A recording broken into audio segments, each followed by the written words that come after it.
So it's time for us to go ahead and take a look at Apple Music and see if it's still actually worth purchasing this specific subscription music software, or if you should go ahead and use maybe something like Spotify, SoundCloud. I've already made a few different videos comparing all the different types of music platforms out there, and I will definitely tell you Apple Music, people either love it or they don't really use it. I don't really know too many people who hate this specific software, but on top of that, I don't know anybody who really hates Spotify or hates maybe like SoundCloud or YouTube Music. It's almost like what you're involved with in the beginning with when you start is kind of what you keep, because once you start making your playlist and you start liking artists that upload their music on Apple Music, it's very hard to switch away from that. Now, I will say the biggest caveat that I don't really like about Apple Music is there's no free option with Apple Music. There's a free trial. It's a 1-month free trial. Sometimes you can get 3 months, I think, if you're a student, but a majority of the time, after that period of time, after 1 or 3 months, you have to go ahead and buy it, which I think is fine, and that's totally cool. But Spotify, YouTube Music, and SoundCloud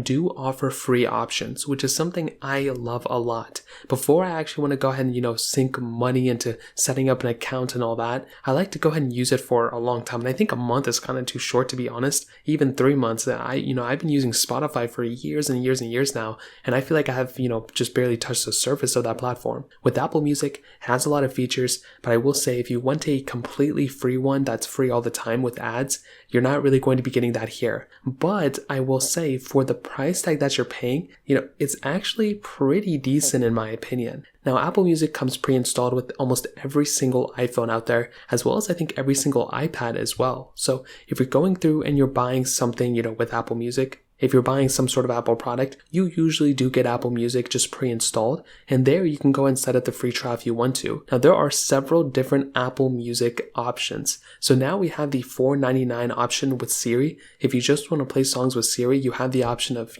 playing it for $4.99, but you also have the individual plan for right now, which is $9.99. If, after the trial ends, you can do that and you can utilize Apple Music at $9.99 a month.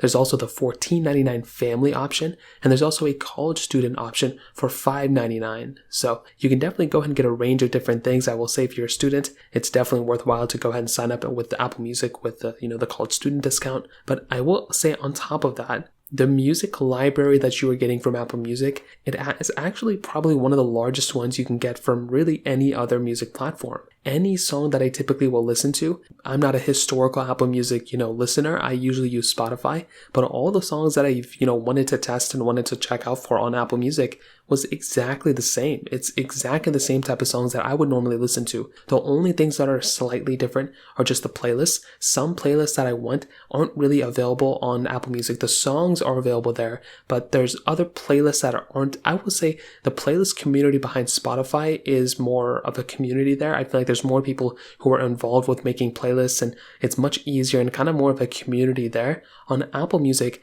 there are tons of playlists, tons of songs. Every song available for the most part is available on Apple Music. It's just that the playlist that I would normally listen to and, this is the one I listen to normally for if I'm working out or if I'm running. Well, there's not really the same copy to copy playlist on one or the other. And some people will say Apple Music playlists are better there, but that is just one thing that kind of stuck out to me in my opinion. Now, with Apple Music, you do have a lot of features built in, especially if you have an iPhone or, even if you use AirPods. With Apple Music, you have the spatial audio effect, which is really, really awesome. If your set of AirPods have that capability, then that is awesome. And it almost gives you like the effect that music is playing around you rather than just in your ears. So that is really cool. You have head tracking if you have AirPods as well. I will say on top of that, the Apple Music CarPlay option, when you're going through and plugging in CarPlay, it is actually very nice. And I kind of like that type of layout a little bit more than Spotify's, but I still think Spotify's is perfectly fine as well. And I do think probably another big thing that you can also do on Spotify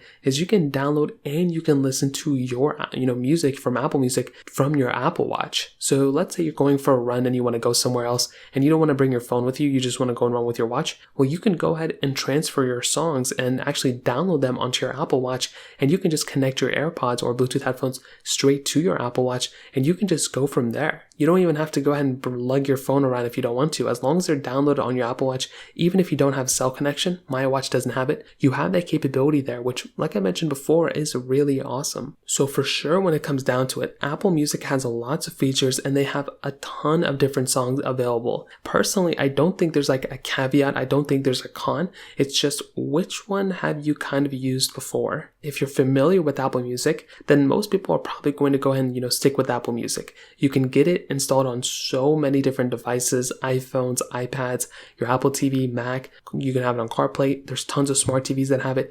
Gaming consoles like the PlayStation 5 support it. Roku's, pretty much every single Android phone has this capability too. PCs have it through iTunes. So you can go ahead and, access it on a ton of different spots, pretty much just as much as Spotify, but it just kind of depends on what you prefer. I think if I'm sticking with, if I had to start all over again, I still think I would stick with Spotify, but I think Apple Music is pretty much the same exact thing. I will say though, the UI of Apple Music, personally, I think just looks so much better than Spotify. Spotify really hasn't improved its UI for better or for worse. I think it's kind of funny they haven't improved it at all. That's pretty much the same thing since it started, but I think Apple Music has more of like a luxurious look to it. And I don't really think too many people care about it. Personally, I literally just open up my, music app and I pick one and I kind of move on. But with, Apple Music, you do have the capability of having a little bit of a nicer one when it comes down to it. So in terms of that, I will tell you, I think Apple Music is still completely worth it. I still think it has a ton of capability built in. Is it perfect? Not really, but I think it's still here to stay, and I would highly recommend,